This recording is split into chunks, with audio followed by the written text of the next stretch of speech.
Hey, what's up, everybody? Welcome back to Behind the Reel.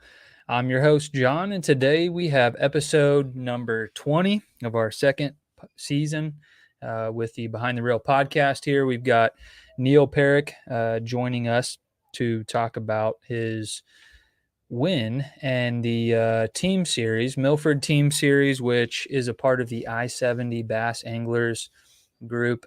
We're trying to get some of their leadership on tonight to kind of give you guys some info if you want to get involved in some of those tournaments. So we may be able to get him on before the end of the night, but having a little technical difficulties right out the gate here. So nevertheless, we can get you the information if you guys are interested in getting out there and fishing some local tournaments.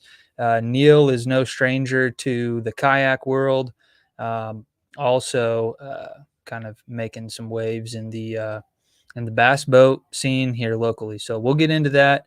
But basically, we're going to be talking about a win out on Milford Lake, and it took just over 19 pounds, 5 fish limit for the win. So I believe it set a new club record. So we'll get into that. We'll get into the specifics, and I have a feeling Neil's going to want to talk about the Ned rig. So we might give him some airtime on the Ned rig as well. But yeah, if you guys have any questions that you want to ask while we're live here, make sure you put those in the live comment section, the live comment feed over there. We'll see those and we will get to those just as quickly as we can and try to incorporate that into our conversation here tonight. So appreciate you guys all for tuning in tonight. I'm going to go ahead and I'm going to bring Neil on, and we're gonna see if we've got audio from Mr. Kelly here as well. So give me 1 second.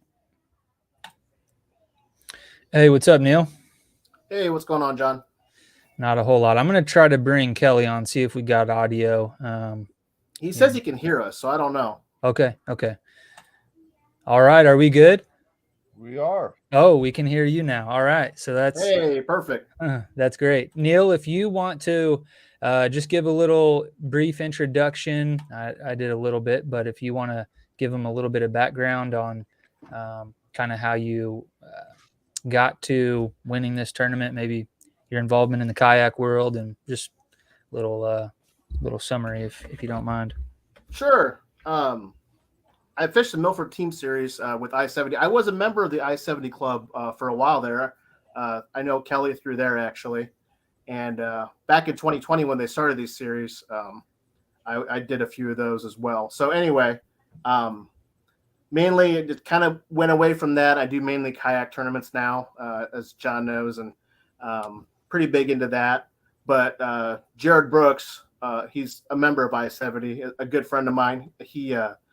We always talk about doing tournaments, and so we've finally been kind of putting together the last couple of years to fish the team series on Milford. So that's how we ended up at this tournament.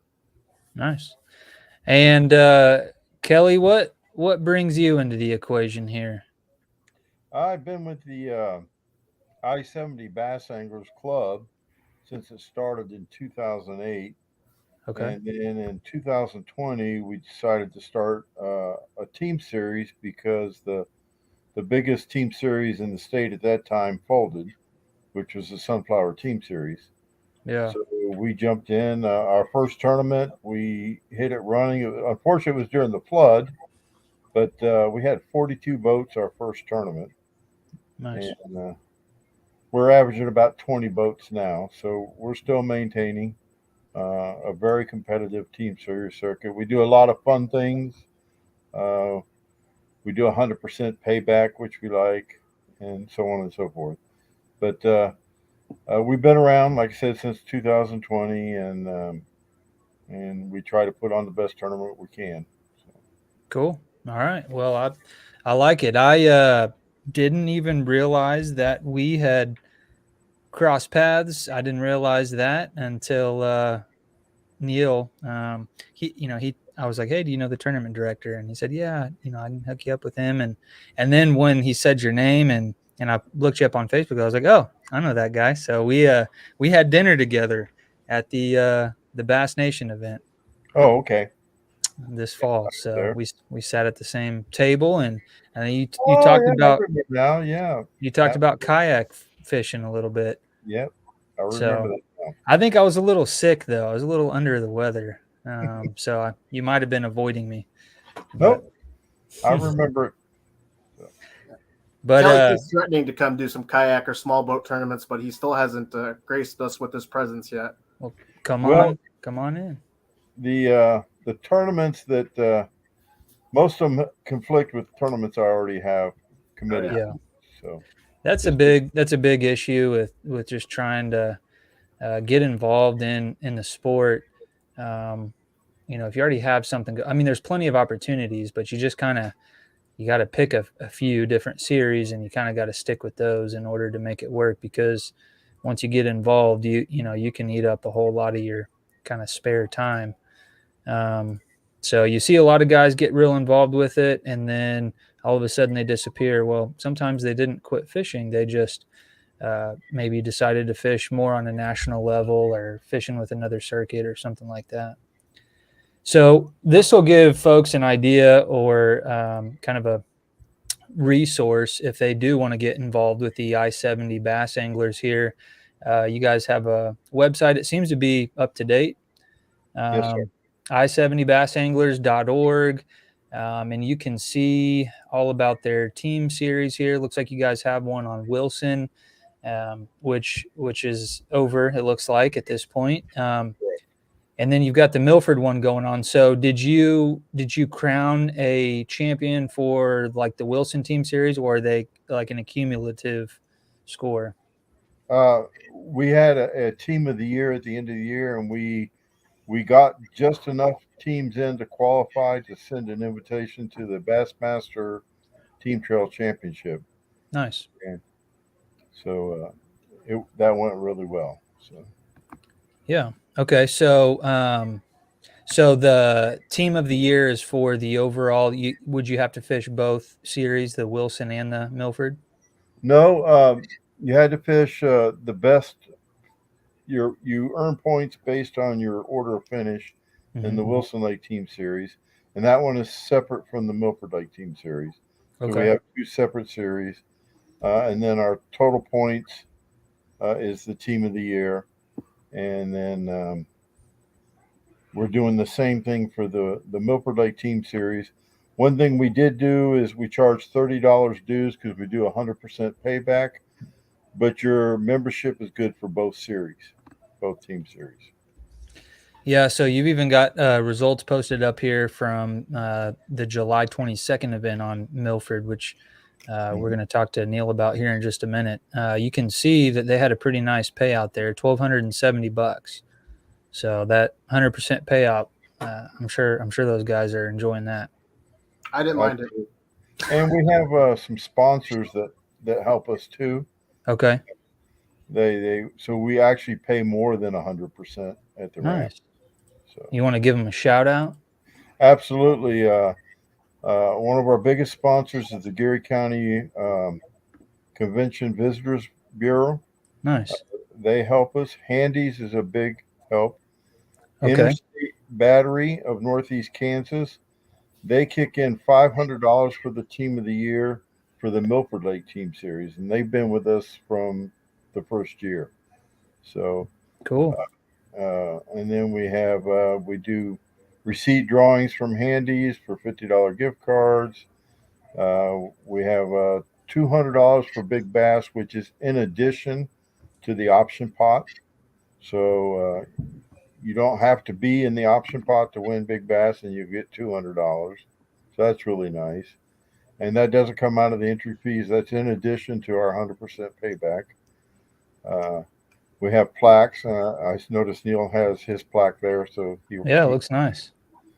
and we do everything we can.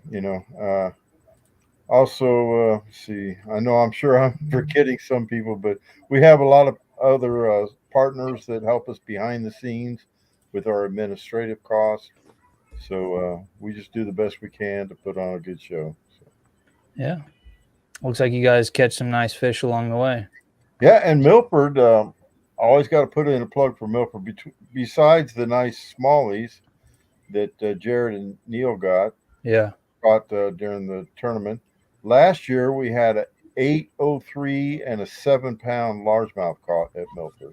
Wow. So there's still some nice fish hanging around in Milford, and it's a quality fishery. I know it's not as popular as Wilson and Cedar Bluff right now, but I wouldn't overlook it. If you want to catch some good smallmouth and occasionally some good largemouth, it's a good lake. Okay. Well, let's see. So if you guys want to get involved in this, you can go over to I-70bassanglers.org. You can see I've got, I believe, on the screen here, shows you your next opportunity to fish, which would be September 23rd. So if you're looking to... Team series, right? Yep. So do you have any other events coming up you want to tell folks about? Our club, we're always taking new members in the club. Our club is kind of unique. We draw for partners, but you fish as a team. And then the next tournament, you'll draw a different partner and fish as a team. And that's if you're new, it helps you. Your partner's going to be more willing to show you something to help you catch fish because you're fishing as a team. And our next event is August 12th. Matter of fact, we meet tomorrow to draw partners at La Fiesta at 7 p.m. in Junction City. So if you're interested in joining the club, just click on the web page there, the contact us, and we'll get right back to you. Or maybe you just want some margaritas. I never turn that down. All right. Well, yeah, I appreciate you coming on here. It was nice to see you again. Hopefully I'll get out there and do some fishing with you. I'm talking to a couple of my buddies about trying to find a nice little team series that we can fish locally. And I think that you guys may have something that, just down the road. So probably see quite a few Wichita guys, I'd imagine. We do. We actually get some people from Nebraska and Colorado occasionally, and Missouri. Nice. But like you said, the 100% payback I think is a huge plus. Yep. It's only $100 entry fee. We don't pay charge as much for an entry fee as some of the other circuits, and so we're just trying to draw some people in, have some good fun, and go from there. And that's what it's all about. Heck yeah. All righty. Well, let me see. Let me make sure I don't take the wrong one off there. There we go. All right. Well, I'm going to let you go unless you have any other announcements or anything you'd like to share.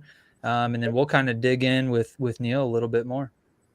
Nope. I appreciate you letting me come on and say a few words. Absolutely. All right, man. Well, you have a good one. We definitely appreciate the effort and, that you put into putting on events like this and running, this tournament series. And I know Neil and all the other guys at Fish are grateful for the opportunity, and I'm sure are willing to lend a hand if you ever need it. Thank you very much. Have a good one, man. Thanks, Kelly. All righty. All right. So yeah, if you guys are interested in getting involved in local, I keep wanting to say kayak fishing. If you want to get involved in local tournament fishing of any sort, we can potentially be a resource for you. We can steer you in the right direction if you want to fish out of a little plastic boat, or maybe you want to go 70 miles an hour. Either way. So there's John boat tournaments around here, kayak tournaments. I'm sure there's probably some tournaments being fished off the bank. So all kinds of cool stuff going on here. So Neil, before we kind of get into the day of the tournament, if you want to give folks maybe some background on your experience with Milford Lake or with smallmouth fishing, because it seems like, I don't know if you're a regular to Milford or not, but it seems like you're putting up smallies quite a bit. So I give do us love an my insight smallmouth. there. Yeah. No, actually, so I met my wife, actually our anniversary this year. So we're 10 years we've been married, and I lived in Kansas City at the time when we met, and she lived in Manhattan where we live now. And so I fished for smallmouth some. What's that? We see who won that deal. Yeah, yeah, exactly. There was no question there. She's just like, you're coming here, or I guess that's it. So, but yeah, my smallmouth fishing had been limited to Table Rock in Missouri because I lived in Kansas City at the time. So Table Rock in Missouri, Stockton Lake in Missouri, if you know, has a good smallmouth. That's where the Missouri state record is Stockton Lake in Missouri, which is one of my favorite lakes. But honestly, when I came here, I discovered that Kansas has a lot more smallmouth than probably most people know. And it's fun because there's actually opportunities to catch smallmouth in a lot smaller bodies of water versus having to go to like your Table Rocks or those types of lakes. So, and Milford obviously is like I guess is the biggest lake in Kansas, right? Yeah. And so, but it's still not huge. But that's kind of where my smallmouth fishing, like Milford, really got going. The only other, I shouldn't say, well, yeah, I think maybe the only other tournament actually I ever won in Milford was with Kelly. I fished with Kelly out of another member's boat in what we called the Jackpot series back then. And that's kind of what was the evolution from the Jackpots to the team series now that I-70 has. So I was new to the club, and Kelly was lucky to have a boat loaned to him, but he needed a partner. And I had done well in the one club tournament I had fished to that point. So he asked me if I'd fish. And we fished an April tournament on Milford, and we won. And so, but I think we only had 13 pounds that day, John. But 13 pounds on Milford will get it done for you a lot of times, actually, honestly. Really? Or it'll get you in the money a lot. Yeah. So I've just been fishing Milford a lot over the years. But there's so many lakes, you live down, near El Dorado, and there's good smallmouth in that lake. There is, yeah. I caught some good ones when we had a kayak tournament there earlier this year, and then obviously Wilson has good smallmouth. Glen Elder, Melvern. There's so many good smallmouth lakes, but my biggest before this last tournament actually came out of Pot 2, Pottawatomie State Fishing Lake 2. Really? Here in Manhattan. I had a 582 out of Pot County on a smallmouth. Smallmouth. Holy crap! And a flat 5 on a top water out of Pot 2. So those were my two biggest my two other 5-pounders prior to this one I caught in this Milford tournament, which is 505. Is that like 100 acres, 200 acres? I mean, I think it's just a little over. I think it's like 80 acres. Is it? Yeah, something like that. 80 acres, 100 acres. Wow. I don't know. It's smaller than Geary County, and you know Geary County, John. It's smaller than Geary County Lake. Really? Yeah. So, but it's a lot of grass and it's super clear water. It's got a tons of smallmouth, but it has some of those giants. I didn't know that was like my second year living here. Not be honest with you, I caught that smallmouth, and I didn't even know what it was for a while because it was so big. I'd never seen a smallmouth that big in my life in person. So yeah, that's wild. Yeah, it was pretty wild. So is the Ned rig something that you throw a lot for smallmouth? Yeah, the Ned rig, I didn't know it till I came here. I learned it on Milford. That's where I learned how to throw the Ned rig on Milford. I learned a lot from other guys that fish like in our kayak terms, like Clayton Westgate and those guys. Clayton fishes the Ned rig quite a bit. He says it's not his favorite thing, which I agree. It's not my favorite thing either. But yeah, I learned it on Milford mainly because of the smallmouth. It's just a bait that they bite well. Tubes and Ned rigs, out at Milford pretty much rule the day most of the times. And they certainly worked for us that day for that tournament, yeah. I'm gonna have so to we get were that. throwing those things, and I was throwing a top water. I had that one here. This is actually, I just brought this one because this is the original Reaction Innovations Vixen, which is like a super rare bait, and lots of guys would get mad at me for throwing that because it's like worth like $100, something like that. I don't know, but you're just supposed to hang it on the wall and you're look just supposed at to hang it. it on the wall, I think. But it caught me some good fish. No the thanks. last weekends, so I throw it. I don't know. I like it. But yeah, the Ned rig, it's I know a lot of guys don't care for. I know you're not a big fan necessarily, John, but it's just something that I think it's always worked good for smallmouth for me. And I don't know. I just did a video actually on my channel just to kind of tell people a little bit about how I fish it. But It's really something you just have to get out there and do, and then you kind of get a little bit more of a feel for it. Okay, so now you got to plug. You got to plug the channel. Yeah, this is my channel. It's a MHK Angler. It's See that mainly just spot my right fishing there? adventures. What's that? You see that spot right there? If it's red, you need to click it, guys. I love subscribers. I've met a few of them actually. It's kind of fun, like guys I don't know. I mean, other than you guys I know, John. But I mean, I've met a couple at like the lake, ran into them at the lake and stuff. It's kind of nice. Yeah. So Yeah.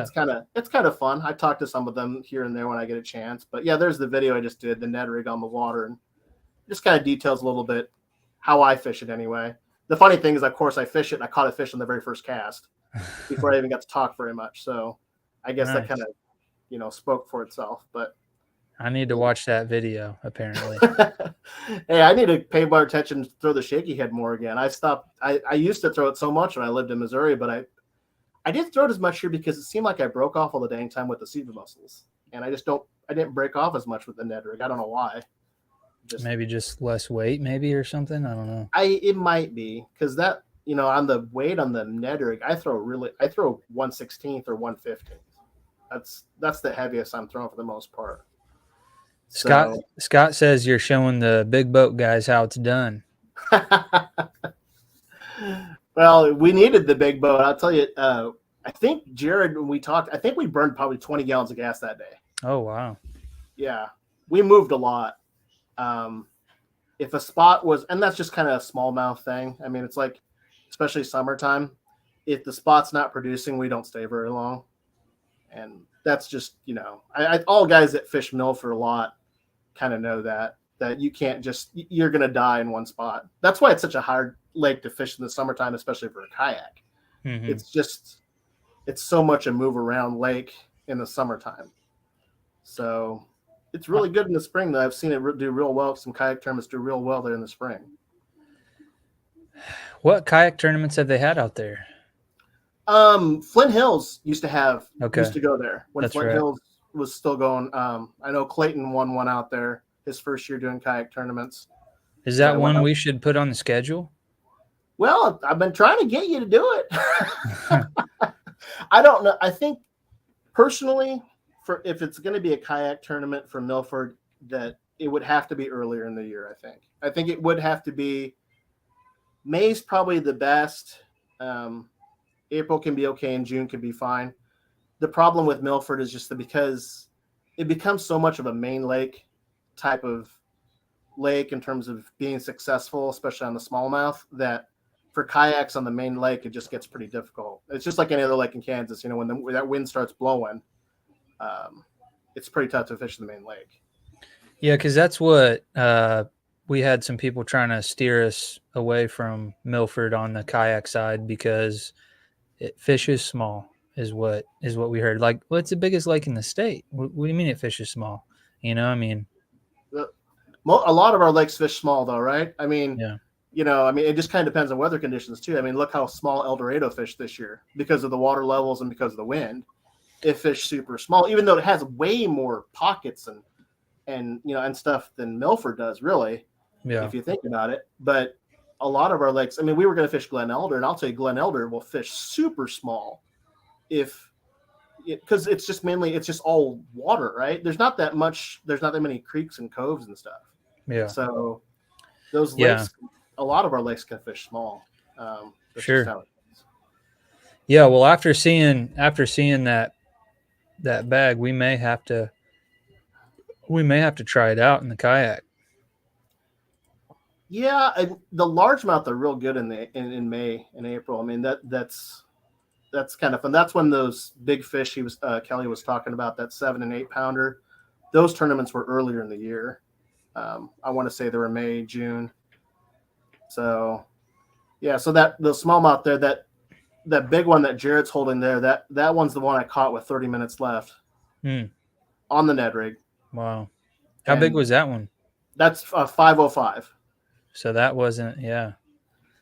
And then I think the one that I'm holding in my right hand was the second largest one, I think. And I caught that one just in the spot right before that. It was a flurry at the end. I don't know what happened. And I think the other two, Jared and I actually caught in a double. I caught a fish, and then he netted it and handed me the net and said net and said he wanted to cast real quick because he knew the angle, and he hooked up right away. And then so I'm holding my fish and netting his fish, and I'm holding my fish in this hand. Nice. So we had that double of those other two. So did you guys, like, how differently would it have turned out if you didn't have that little flurry at the end? I mean, did you still have a pretty decent sack, or? I think that it would have been real close with oh gosh, it was Blackwoods were second, I think, with 14 some pounds. Yeah, I think it would have been real close because those two fish called out because we had started the day. It's funny because the very first spot, Jared lost a 3.5, 4 pounder. The very first spot we went to. And then we went to another spot and he caught 4 keepers, I think. But for a while there, we had 4 largemouth and 1 smallmouth. And then we called out all this largemouth. And then the second biggest smallie called out, I think, the last largemouth. It was like 16.5 inches. We weren't weighing them unless we thought they were close, but it was only 16.5 inches. I mean, yeah. So, and it just wasn't that big. And then we called like one small, like called like, 6 times, I guess, 5 or 6 times. But nice. Yeah, it would have been different if we didn't catch those last 2, especially. I mean, it would have been closer for sure. I don't know if we would have got it or not. I think we were talking that we thought we had 14, 15 pounds before we caught those 2. Yeah. And I just joked with Jared. I told him, I said, wouldn't it be funny if we caught a couple big ones and we just blew this thing out and got like 19 pounds? Huh. We had no idea. I had no idea we had that much. I was just catching the fish and putting them in the box and calling.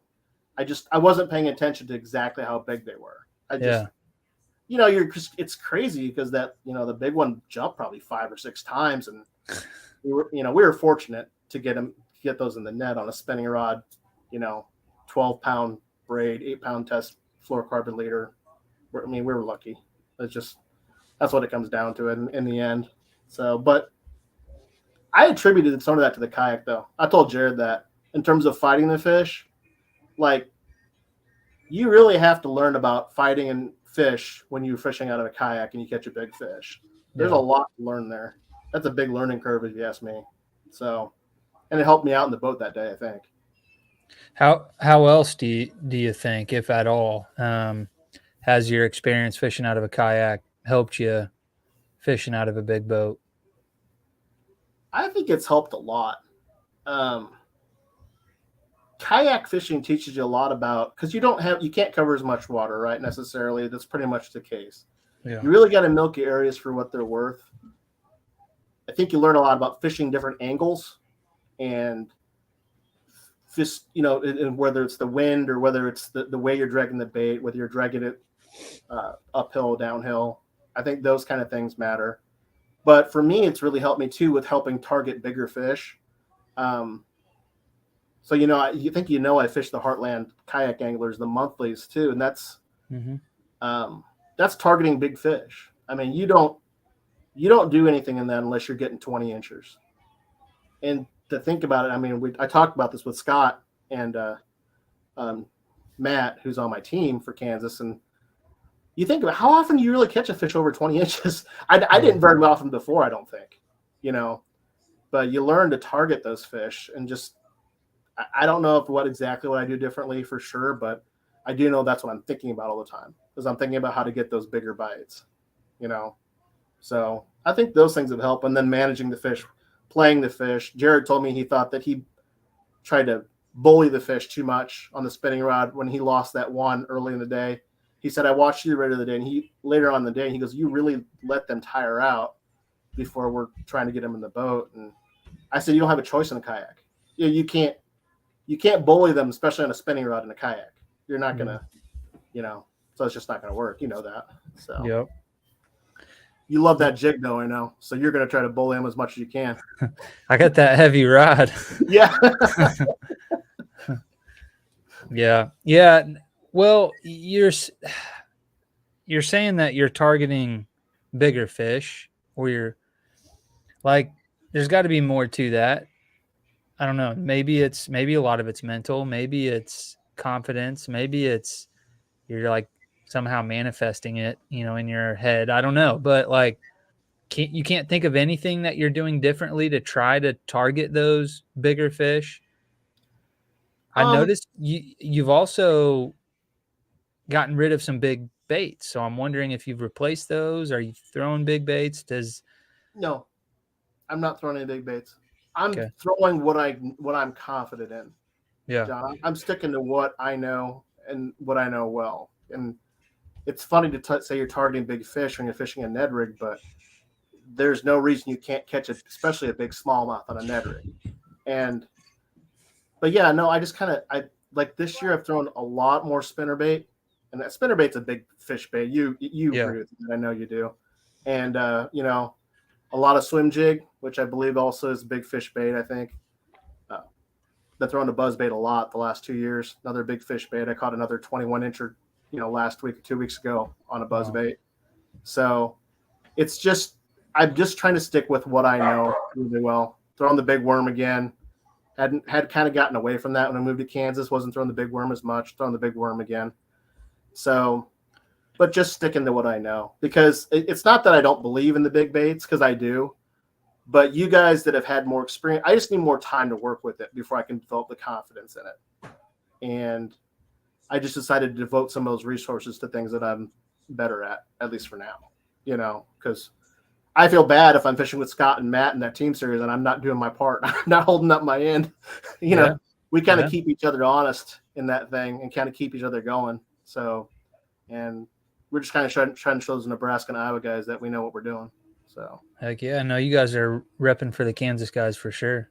yeah, that's what.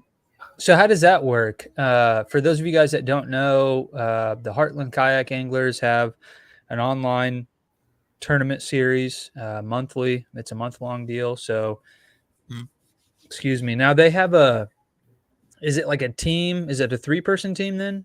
Yeah, it's a 3-person team. And then how many fish from each team or person, or how does that work? It's everybody's fish. So everybody has a 5 fish limit for the month that counts for Oh, okay. each team member. So Nice. you can't slack. You can't like have one guy provide like the most of the fish and then the other guys, just kind of tag along. Dang. It doesn't work that way. Because if that was the case, those guys, one of those teams has Marty Hughes on it, and I wouldn't want to fish because then Marty would just have all the fish. I mean, so Yeah, or even if it was like a 3 fish per angler deal, like that's a right, totally different game too. right. I mean, because like I had two over 20-inch fish last month, but one was a 21 and one was a 20.75. And then the other 2 fish were 19s and there was one 18 and a half. And I ended up with like 99 and a quarter, but that wasn't even the best for our team. Matt had 101, Mhm. so, but yeah, it's just, that's how that deal works. It's 100 guys. It was $100 per guy for each team. So it's $300 a team. Dang. And it's That's just big. winner take all at the end of the year. So Oh, it's a yeah, year-long thing? it's a year long. The team part is a year long thing. Oh my gosh. Yeah. So it's So winner take all at the end of the year. I think you shared or somebody maybe it was James, somebody shared, where are you guys at in the standings right now? We're number 1. We're in the lead. Heck We yeah. we don't we're not trying to pull any punches. We're just trying to get it done, because I mean it's so hard. I mean, to be dedicated for that long for the whole season, it's been So it was $100 for the whole year. Okay. $100 per guy for the whole year. Gotcha. Okay. I was like $100 a month. I was like, dang. No. So there's 6 teams, I think. Okay. So 18 guys each threw in $100. $1,800. Yeah. So Split then 3 ways. yeah. So, yeah. I mean, It's still a good little payday, and you're going to learn a heck of a lot. It sounds like, I mean, just this year, it sounds like you're starting to, maybe you can't put a finger on it yet, but maybe next year you'll have a little bit more of a formula figured out. I hope so. It's a grind. I mean, it teaches you to grind. It teaches you to not give in to the fish, I guess, because like you're still sitting there trying to get those last big ones. That they're there. So it's just kind of teaches you to grind a little harder, keep at it a little harder, I guess, because you don't want to let the other 2 guys down. So it kind of keeps you all honest. We've all talked about how much it's tough, but we like it. It's not for everyone, I don't think, but I mean, you can just do the monthlies, just do the monthlies, not be on a team. And, if you decide at some point you just can't, get it done that month, and, there's no harm in that's like, I think it's like $35 entry and then $5 extra for big bass in the monthlies as an individual. Now, So, how are the Kansas guys doing in the monthlies? oh yeah, I mean, there's guys that do well in the monthlies. I mean, Jay Schwartzkopf's been in them. Daniel Maffei's been there, some of the other guys, I can't remember their names offhand, but there's a lot of guys the Kansas guys that still compete. Like, are we winning? Are we winning any of them? Well, I don't know. Matt got 4th this past month. Matt is leading AOI. Okay. So we're not only leading the team thing, but he's leading AOI for the monthly. Wow. For HKA. Yeah. So him and Scott were tied going into this month. But Scott stumbled a little bit. He had a little bit of a kayak issue the other day, I think you saw. Oh, yeah. He thought he was going to be out that day trying to chase down 100 inches. And I think that kind of threw a wrench in the plans. But so he fell a little bit behind Matt. But I think it's Matt, and then Marty Hughes is right behind him. Mm-hmm. And then it's Scott. So but yeah, we're up there. Kansas is definitely showing out. I think it's tough when those guys were at Okoboji, and we're watching. They were putting up a bunch of big ones. Yeah, exactly. We were like, oh gosh, what did we get ourselves into? But I guess he could have gone over there too. We could have, because Nebraska, Kansas. It has to be Nebraska, Kansas, or Iowa. Those waters. So when Marty and those guys go fish Texas or Wisconsin like he was last weekend, he can't count those fish, unfortunately. So that makes it a little tougher on those guys that do some of those nationwide. We need Marty to have a handicap like that. I know.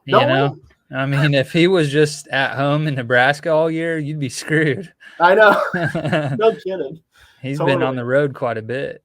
Yeah, no, he has. And those Nebraska guys, they know where those fish are too. And I didn't know there was so many big fish in Nebraska. What the hell? I don't even. I lived there for 10 years, John. I don't know. I lived in Omaha for 10 years. I have no idea. It's like I hardly fished.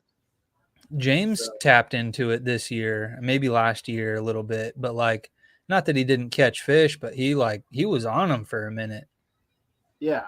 No, he was. He was like 20-incher, 20-incher, 21, 20. Yeah. I was like, holy crap, where are you at? Yeah. Those guys, they're all, I think Kansas, Nebraska, and Iowa guys are similar. Like, we don't have like a ton of water. Like, we're not living in a Missouri or a Texas or Oklahoma. And so I think that it teaches all of us we have to work a little harder. I think that's why lots of times, like, you see like the K-State fishing team guys do well. Yeah. I think it's because they fish tougher water, and then they get on those bigger fisheries and those other lakes, and it's like easy, right? It's like, well, this is easy. Like, there's fish everywhere here. Yeah, I know. There's fish everywhere here, and they bite, so it's like, you're like, this is nothing. So, because Milford can be a grind. I mean, I'll be honest with you. Jared and I went in that day. We didn't know if we were pretty confident, but I don't think we didn't know if we'd have a limit or not. We didn't know.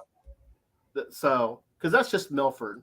It can be tough, but gotta try to catch that mad guy. Yeah, so Milford kind of has that. I'm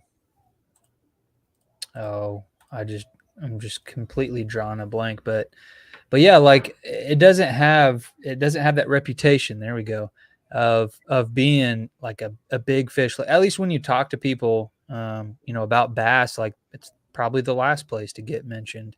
But we talked to Kelly earlier, and we're finding out just within the last year, was it, that there was a 7 and an 8 pound largemouth? Every year there's a 7 or an 8 pound largemouth caught out there. That one year before that, and like the TBF the Bass Federation or something like that, and somebody caught an 8 pounder. Yeah. Kind of square bill on a boat ramp, I think is what he said. But anyway, I mean, there's always a big largemouth or two caught out there every year. Yeah. So, and I'm still convinced that Milford has a chance to have another smallmouth record. I mean, it holds the record right now. I think it's, what is that? 6.88. Okay. It's a big one. Yeah. and I think it's had the last 3 records. Milford Really? has. So it's been held up, and Milford's been broken there each time. And I still think there's a chance it's in there, but there's also a chance it's in, that it's in one of these smaller lakes like Pot 2. I mean, Pot 2 had the record crappie this year or whatever.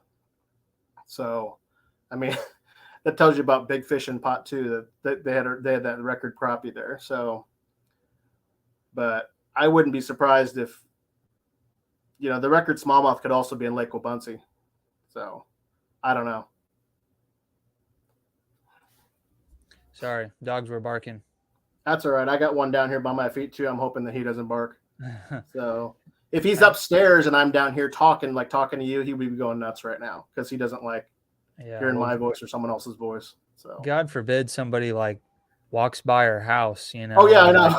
Like what the heck, dude? Like you have that problem too. Leave them alone. They're not bothering you.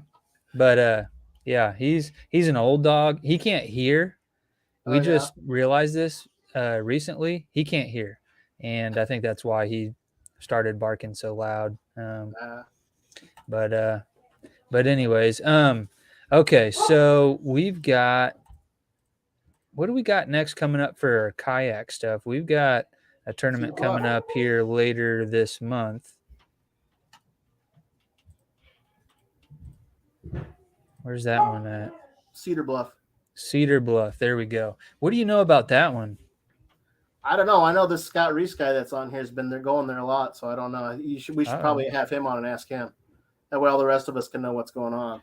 But I just know there's been huge bags caught out of there this year. Like there's been tournaments out there where there's been multiple 7 and 6 pounders and 20 plus pound bags in boat tournaments. Yeah. So I think there was like a 26. Yeah. Like something stupid. Yeah, somebody had like a 7 and a 6 in their bag or something like that, and then filled it out with whatever else. But I mean, from what I've looked at the lake, it seems there's quite a bit of timber in it in different places. But it's also, I mean, it's called Cedar Bluff. It's interesting to me because I keep looking at it and it's like it's way below its normal multi-purpose pool level, but it's also like has the highest multi-purpose pool level of any lake in Kansas.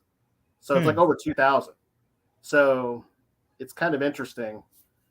I'm hoping to get out there here at least a couple times before that tournament to take a look at it. And then, I know Scott and I and Matt are planning on spending a few days there for that tournament. Maybe try to fill out the monthly at that tournament, at that lake while we're there.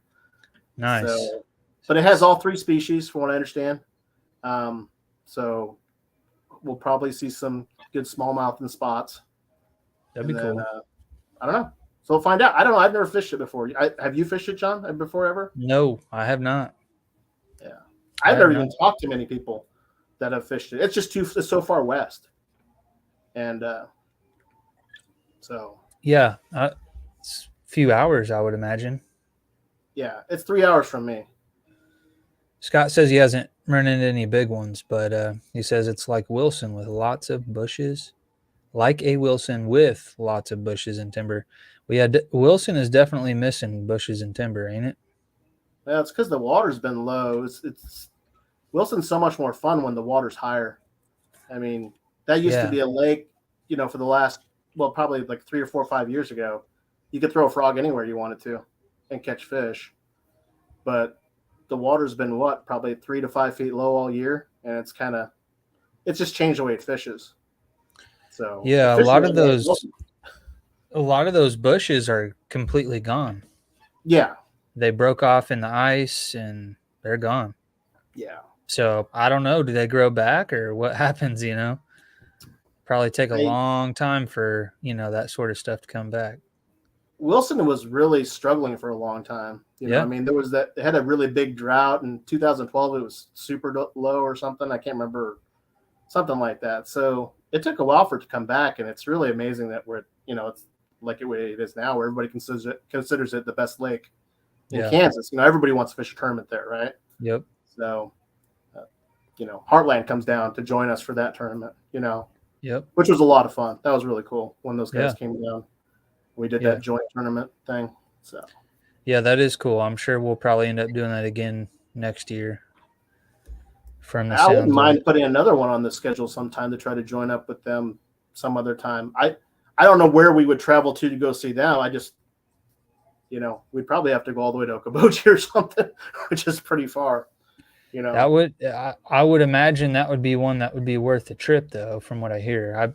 It's on my bucket list, so it's close Yeah, enough. We should make it happen. it'd be fun. And it's a great, I grew up there actually. So I grew up just an hour east of Okoboji, and my folks had a place on Okoboji my whole childhood growing up. We had a Wow. condo that we, kind of like a, sort of like what an Airbnb is now, but, sort of like a timeshare type of Yeah. deal that we would let other people stay at. So, I grew up around Okoboji, Arnold's Did Park, and all that stuff there. did you So, fish much growing up or oh yeah, I fished a okay. ton. My grandfather's actually from the Philippines. My mom's side's from the Philippines. My grandfather was a fisherman. That's what he was. So when he came to visit, he stayed here for a few years on like a work visa. He taught me. We lived on a lake. I grew up on a lake, so he taught me everything he knew about fishing. And being Filipinos, we eat everything out of the lake. So that's how I learned. I was a multi-species, Bass throughout my life. included, right? Oh yeah, You got bass. one we can fry up on camera right now. I don't have one, but I'm you just might. we'll just upset everybody. I know that would, but I mean, it's hard to. I don't know. It's hard to change your thinking about that sometimes when you're a bass fisherman, right? I mean, What do people you take some home. I mean, what and do you that's think certainly about their right to. yeah, for sure. What do you think about like obviously it's going to upset you seeing a 20-incher getting pulled out of the lake. Like that's uh but what do you think about that? Like I think we probably don't take enough out of the lakes as far as bass are concerned. I know multi-species guys, a lot of them don't really care, right? But I Right. mean, shoot, a lot of the time you can't keep a bass under 18 inches, depending on what lake you're on. So 15, 18 inches. Eat all the 15 inches you want, but when your creel limit is 18 inches and above, like how is that good for, the bass population? Yeah, I don't know. I'm kind of a. I mean, it's kind of nice being a kayak because we throw everything back. We don't have to tow them around in a live well. They're not going to die. But I kind of always like slots. I kind of I Yeah. feel like some of the smaller fish should be harvested just Yep. because it's just not it's not beneficial for the lake normally. I mean, like take it like what we're trying to do now with the monthly, we're trying to chase these big ones. Honestly, we find some of the big ones at places that are known for being kind of low bass population. But because they're low bass population, there's big fish. Yeah. There's people are looking for They don't quantity. want the Yeah. competition, is it the big fish? They don't want the competition, you think? I just think that that people those fish get bigger and people don't know how to target them. But since there's not so many little fish that are competing with them for the food, then they're just able to keep growing bigger. There's just Mhm. smaller one. There's a smaller population. They can grow bigger because they don't have as much competition. Milford, I mean, one thing we've always said about Milford is that it's tougher for bass to grow big there because of the wipers, and there's just Yeah. so much competition for the food. There's a Yeah. ton of food, but those wipers, I mean, they go after, they rush those shad like crazy, and it's fun catching wipers. Don't get me wrong, but that's one of the reasons, especially the largemouth, I think have always had a harder time at Milford, just because they're not roamers like the smallmouth, that are going to go compete with the wipers for those gizzard shad, you know. How So often do you catch those wipers mixed in with the bass? Because that's something I know it happens. I just don't know how regular that is. this last time at this last tournament, it was really surprising that we didn't catch any, which is super rare to me. Mm. I mean, especially when you're throwing top water, Yep. it's like you're almost always guaranteed to catch some. Some of it was the areas that we were fishing, but I mean, yeah, I mean, you're going to catch wipers and whites almost everywhere in Milford. There are just so many, and they're just so aggressive, And there's a lot of successful guides out there that are, guiding on those wipers and whites and stuff, just Yeah. because they're so plentiful. I mean, the hatchery's right there, so I mean, there's a plentiful supply of big wipers in that lake. So, and they're definitely fun to catch. And they can be caught on an Ed rig too, by the way, John. Just so you know. Okay. I just swim it near the surface, and then they annihilate it. So Heck yeah. it's kind of fun on a spinning rod. But yeah, I've caught a few, and they fight. Yeah, you always know when it's a wiper though, versus it's not a largemouth or a smallmouth though, right? Because they kind of go in straight lines when they fight. Pretty quickly, you figure it out. You're like, oh my gosh, I got a huge. Oh, it's a wiper. Yeah. It's kind of like the drum problem, right? So. Yeah, I have more of a drum problem than a wiper problem. James Leggett with HK is looking at going to Sibelius, which is supposedly the #1 reservoir in Kansas, like every single year. For what? And I've never been for bass. And I've never been. Well, what the heck? Matt and I talked about it, but we've never gone. But it's supposedly not far from you, is it? Oh, it's like 3 hours plus. Where is it at? Northwest. Oh, okay. Yeah. So it's a little ways, but it's supposedly every year. If you look at we look at the largemouth bass forecast thing a lot. That's kind of some of the ways that some of us choose where we fish, but Sibelius is always the top of the reservoirs every single year, it seems like.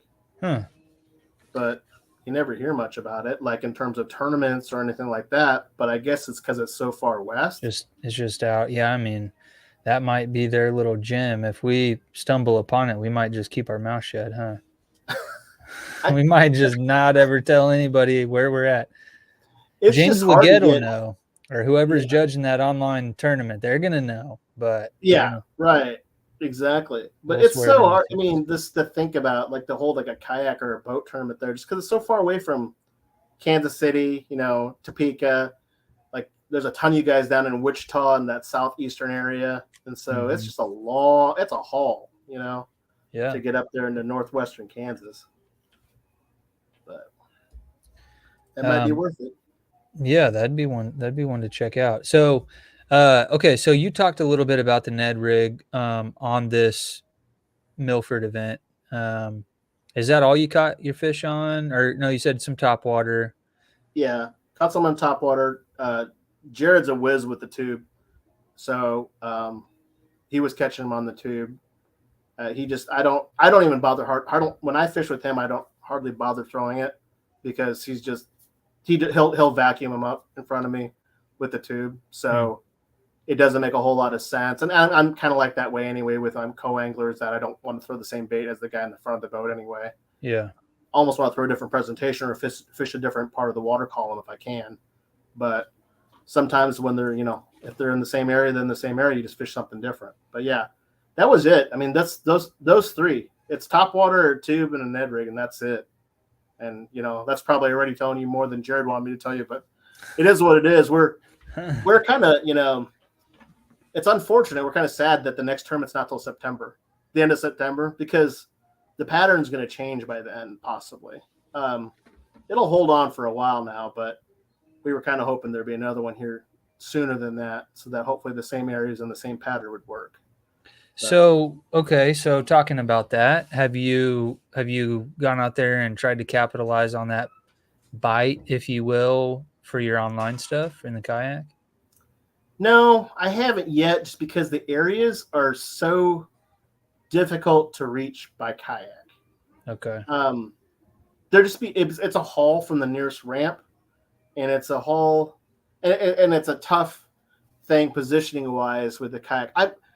I might put a motor on the kayak soon, and so then I might get some accessibility to those, John, and then maybe I'll try to do that a little bit. But it is quite an investment just to try to get. I mean, yeah, I know I caught. I don't know, man. There's a 5 there, and there's those. Presumably that 5-pounder's at least 21 inches. Let's say. Yeah, that's what I was kind of adding that in my head. I'm like, oh, that would have helped. Yeah. So, I mean, the day after I caught them, I told the guys on the team, and they're like, so are you going to go out there? And they ask you the same question. So you going to go out there in the kayak or what? You know where they are. And it's like, well, yeah, but it's just kind of, it's a hard area to get to, but I might try it still. I don't know yet. It would have to be earlier in the day, obviously, or super late. Do because you of the water. do you spend much time or any time at all on Milford fishing for these big fish for your online events? I do some, Okay. but just mainly in the earlier in the year when they're still in the creeks. That's the time that I'll spend there, and especially when there's more largemouth in the creeks, just because there are decent sized largemouth there. But I don't spend as much time there as maybe I had in the past for the monthly, because just 20-inch fish, man, is so hard to come by, and Yep. that's what you need. The goal for the team this month, like Scott said, our goal is to hit 300 for this Yeah. month. I think the closest we got was this last month. We got 298 I mean, between us. So I don't know. I mean, that's a pretty. It's like the worst month, right? Is it to catch the I like? Do man, you I have your don't know best as much. month in August for the whole year? I mean, how often does that happen? I don't know, man. I had a really good July last year.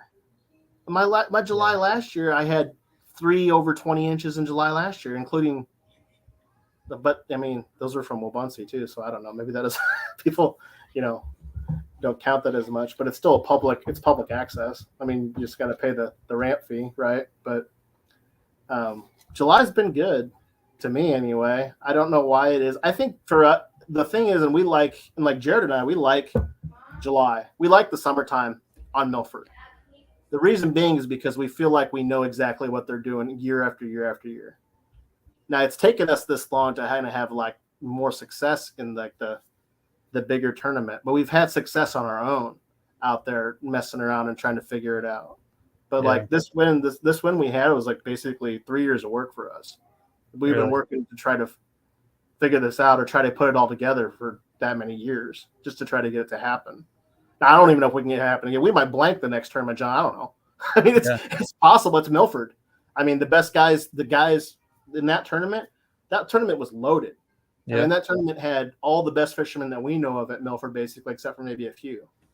And those guys, you still struggle, even though you know that lake super well, even though you live on the lake, even though you're there all the time, or you've been fishing it for a couple decades. It's just that lake, it can get you, So I wouldn't venture to say that we'll do well in the next one at all. We think we can, because we think we know what they're doing. But by September, it might be changed. September can be the very toughest month on Milford there is. It can be tough on any lake, right? September is just a transition tough month. So traditionally, I hate fishing in the fall. Really? Yeah, I like late fall better than early. I like late fall better than early fall. Yeah. I mean, when it gets later October, I kind of prefer that. I don't like the part when it switches from August or from summer to early fall. I hate that time. They're so weird then, I think. It seems like to me anyway. At least here in Kansas, it seems like they are. Yeah. Yeah, usually I don't mind summer. I've been on a little bit of a hiatus, I guess. Haven't really been fishing the last couple weeks, 2 or 3 weeks. But you've been doing that family stuff. You've been doing some family fishing. Yep. Yeah, we did. We did a little bit. But yeah, just I don't know what it is. I need to get back out there. So maybe since I didn't really do a whole lot of fishing during the heart of the summer here, maybe some of my luck will be reserved for the fall when I normally struggle. That's what I'm hoping. That's all you can hope for. It's just you gotta have a little bit of luck. It's like Jared and I were talking about that tournament. Part of the thing is we got a good rotation. We've talked about that. We talked about that a little bit on that tournament, is that it seemed like we were able to get on the spots we wanted to get on first before other people. We weren't ending up fishing behind somebody who had just been there. Yeah. Because it's not like there's big secrets on Milford in terms of the areas. Everybody pretty much knows the same areas, but we got lucky in terms of our rotation. So I don't think we'll ever probably get that lucky again. I mean, I don't know. I know Kelly and Rick Dykstra, I think they told us that that's a tournament record. Like that's the biggest bag that's ever been caught on Milford. Yeah, I had no idea. I had no clue. And like I said, I don't think we'll ever get that lucky again, especially in terms of the rotation. It just worked out so perfect. I mean, we saw a couple guys that we know, one of which, did well in the tournament, but we were always there before them. We always got to the spot before them. So we just got kind of lucky. And then on the last one, we did fish after somebody right after that on that last one, but just happened to be fortunate with that big fish. I didn't even know it was a fish on there. I thought it was a snag. It didn't move. It just took the bait, and I guess it just kind of sat there, which is really weird for smallmouth. But it just kind of sat there, I guess, and then it just started moving, and all of a sudden, and then he came up and he jumped, and I said, and Jared didn't even see him. I said, it's a freaking giant. I go, we're gonna, so we were lucky to get it, but yeah, I didn't even know there was a fish on there for a little bit, and that's the thing with the Ned rig. I don't know if people realize that. I think that's part of the frustration with the bait. So a lot of times you don't feel the bite. Yeah. You just don't feel it. If you talk to Ned, and I haven't talked to him that much, but I know Clayton, some of those guys, they've talked to him before, but that's kind of the whole deal. Is like most of the time you don't feel the bite. Yeah. So I need to give it another shot because that's my I can't feel it. And then so I have a short attention span. I'm like, yeah, it's just like I just can't get into it because it's like I don't know what's going on, Right. And it's so then I'll throw a big old jig down there and I can feel that. I might not catch crap on it, but I can sure as heck feel it. So that's just me being stubborn. It's a good kayak bait too, I feel like the Ned is, just because the kayak's moving around so much. Anything with a spinning rod works pretty good in a kayak, I think, because the kayak, it's hard to keep control of it. So, especially if you want to fish like one spot, not that a Ned's like a fish one spot kind of bait, because I feel like you can cover water with the Ned, but especially like a shaky head or a Nico rig or whatever, drop shot, or you can kind of keep that bait in the same spot if you want. If you're in the kayak with a spinning rod, right? You can just open the bail and then let a little line out. Keep your position, keep where your bait is if you want. It kind of works out good in a kayak, I think. So I'm trying to use spinning rods a little more, but it seems like all I ever throw is the Ned. Yeah. Heck yeah. Well, I don't know. You might convince me to throw the Ned a little bit more, but I don't think I'm gonna get rid of my bait casters anytime soon. Yeah, I won't get rid of mine either. But it's just like, you got those big baits that you like and you have confidence in, and I have what I got confidence in. That's the great thing about fishing. Guys can have success so many different ways, right? So yeah, it kind of works out. Yeah, no, I think confidence is a big thing. I'm a firm believer that you might catch that fish on a Ned rig, but I feel like I could come not necessarily behind you, but I could catch that fish on a shaky head, or maybe Jared could catch that fish on a tube, and I don't know how much the bait really matters. I'll say this, especially at Milford, that tournament, what mattered the most, man, is us being in the right spots, in the right areas. Yeah. That what we were fishing, and I can't get too much into it. I don't want to share a ton, but it was very specific. There are areas that everybody knows, but they were it's kind of like the spot on the spot thing, like people talk about. Yep. It was very, very specific where the fish were set up. And it had a very specific set of conditions. The spot that we thought was going to be the number one spot going into that day, because we had hammered them on that the weekend before, we didn't get a single bite. That we thought that was going to be the number one spot. We didn't get a single bite. Yep. So, and it was because the conditions had changed.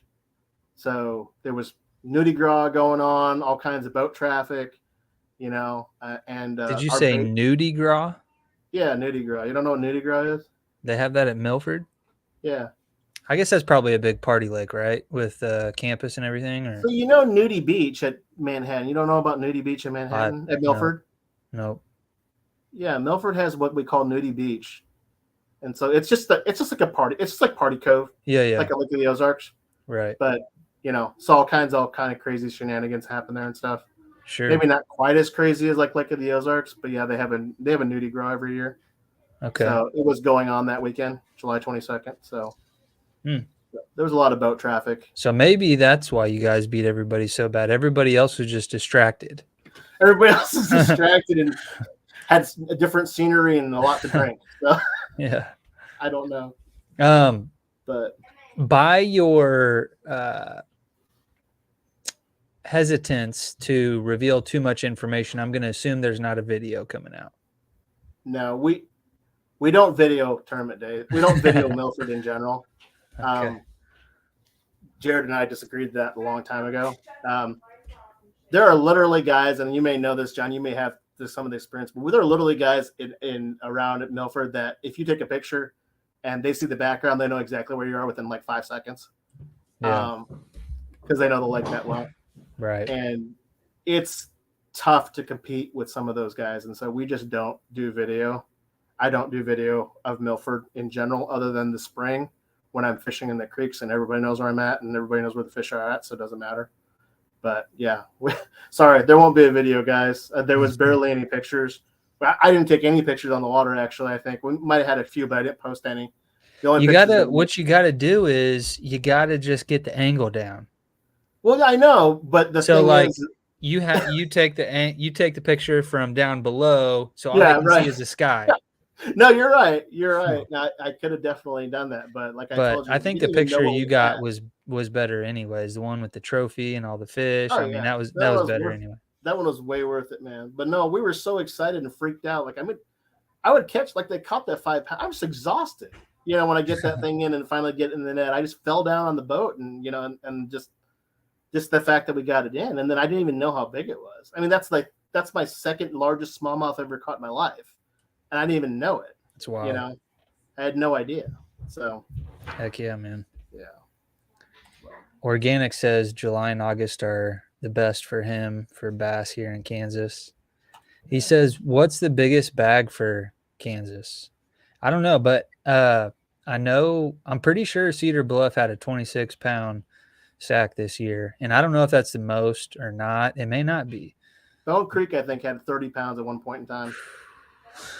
That's why it has no fish anymore. For that tiny little lake. Isn't that crazy? That's why it's so bad now, because everybody went there. There was I think there was a 30 or 31 pound bag caught there one spring. Holy crap. Or something like that. So that's nuts. It's a little lake, right? Like you said, John. I mean, it's not like it's that's how tough it is. So. Yeah, that's nuts. Well, I don't know. An hour went by already, and we weren't sure if we were going to be able to make this thing last for an hour, and here we are. But did we? We probably missed some stuff. But did you have anything else that you can think of that we didn't touch on? Maybe in regards to this tournament or smallmouth fishing or anything like that?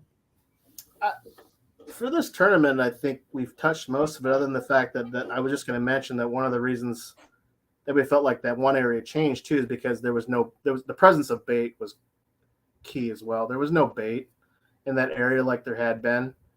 The fish we caught were, as most guys will experience, are puking up big gizzard shad, and ours were actually puking up white bass as well that they've been eating. And I think that you get white perch there too, I'm assuming, or I don't know if Milford has any, but it probably does. It'd be hard to imagine that it doesn't.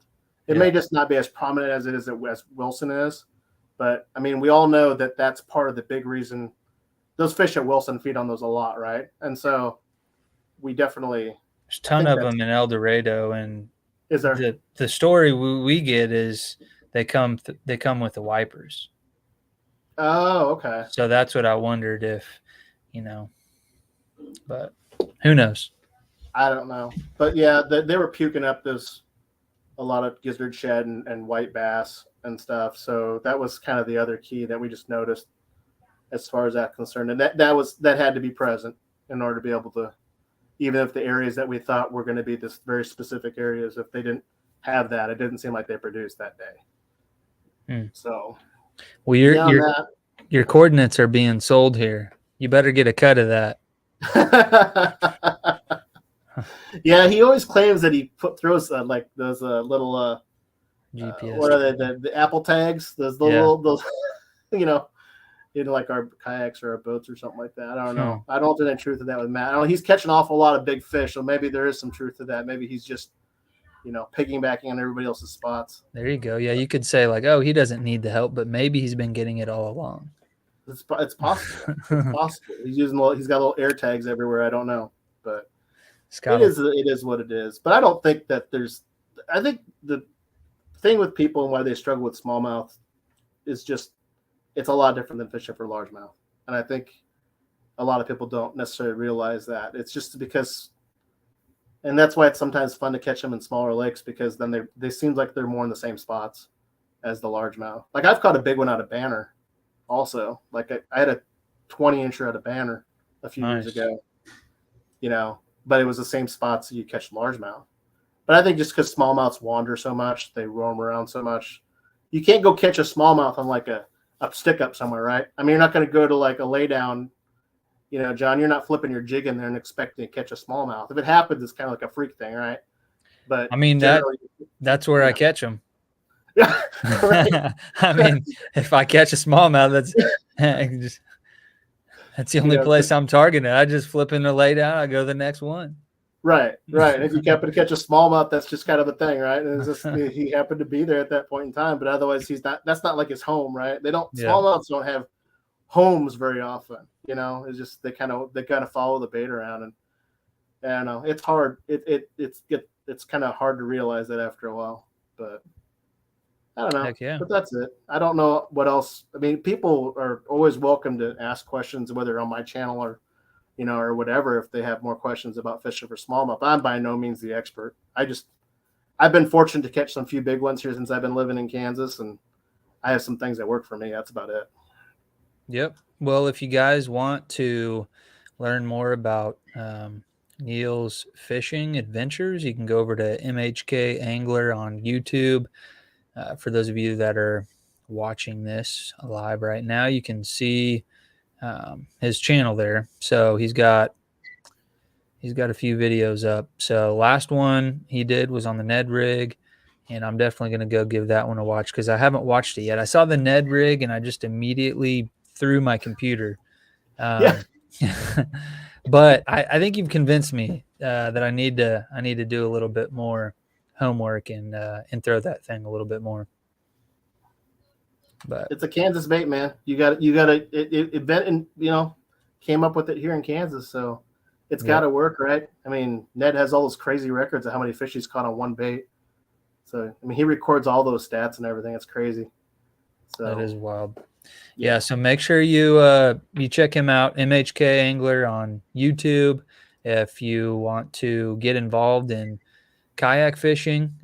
There's a few different opportunities that I think Neil might be involved with. I know Kansas Kayak Anglers is one of them. Have you been doing any of the sunflower series? I haven't got out to one yet. It always seems like it doesn't work out for me. It's just a little too far. But I'm trying to make ones in Topeka here sometime soon, hopefully. But the sunflowers have been they've been having a lot of good participation, I think. Yeah, it seems like they have. Yeah, that's cool. So if you guys want to get involved in the local tournament scene, the I-70 Bass Anglers has got some opportunities for you, the team series, and they've got some other stuff going on as well, like their normal club tournaments as well. Yeah, and they have there's a little circuit. It's called Po' Boy Milford. They have like a Friday night jackpot. It's called like Po' Boy Milford jackpots, and they Friday nights throughout summer they have those too. People just want to come and fish one of those. A lot of the same guys are fishing those. Heck cool. Yeah. It'll be a good opportunity to get out there and learn a thing or two. Maybe engage in some dock talk. Who knows if they're telling you the truth or not, but hey. All right, man. Well, I want to thank you for coming on. It was a pleasure talking to you, and pretty wild to hear about all the big smallmouth you've caught here in the state. So I'm definitely going to start pursuing them a little bit more, and I'll probably be picking your brain a little bit along the way. Well, I appreciate it, John. Thanks a lot for inviting me and having me on. So it's been fun. Yes, sir. All right, man. Well, you have a good one, and worst case, we'll see you out at Cedar Bluff. Absolutely, man. We'll see you there. All right. See you, man. Have a good one. All right. You too. Later.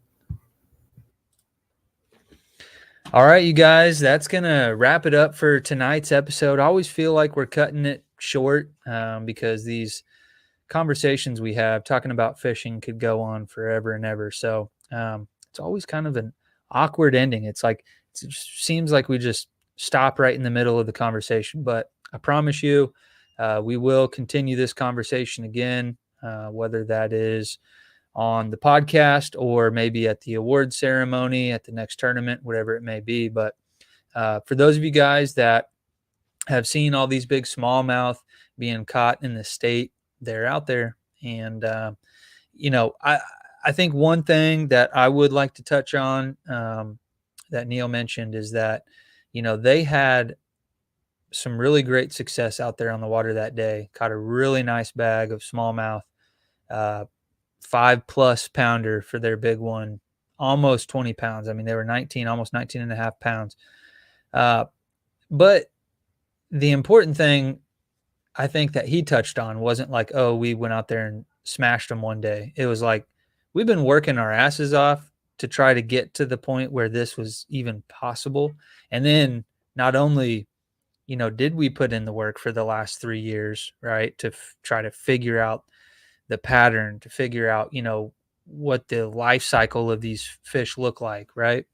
But then everything had to just kind of fall into place, so there was maybe a little bit of luck involved there. But just because you worked really hard last week or last month, or, you've done your research, or, you went around and scanned for a while, before the tournament or the week before, whatever, right? I mean, in order to be successful, especially on these little local bodies of water where you have these hammers that fish there all the time, they've been fishing there for years and years and years. Some of these local tournaments are harder to win than going out and fishing on the big scene, because these guys know these bodies of water really well. So yeah, it struck me when he said that it wasn't just, it wasn't just something they went out there and did one day. It was something they've been working towards for years. So I think that's important to understand too. Playing the long game when it comes to fishing, learning as much as you can along the way, using that information to help you become a better angler and break down situations while you're on the water. And it sounded like Neil did that a little bit as well. So they were able to recognize their initial game plan, wasn't going to be the ticket. So you got to improvise, and you just got to get it done, right? So that's what they did. So really cool to hear about how he was able to do that, even if it was with the Ned rig. But anyways, you guys, I appreciate you guys all for tuning in. If you are interested in getting involved, check out the Kansas Kayak Anglers. We've got the website, so kansaskayakanglers.com. We've got Facebook. And then also make sure you guys show Neil some love over there at MHK Angler on YouTube. He's been posting videos for, I don't know, maybe the last year or so. And he's been fairly consistent with it as well. So trying not to give away all his honey holes, but you might learn a thing or two if you look real close. So check that out. And then also appreciate Kelly coming on tonight and telling us a little bit about the I-70 bass anglers. You guys have a lot of opportunities to get involved there as well, whether it's a club series, team series, or maybe you want to go fish a jackpot on Friday nights there. But I70bassanglers.org. And I want to thank you guys for tuning in tonight. Hit that subscribe button if you haven't already. And we'll see you guys on the next one.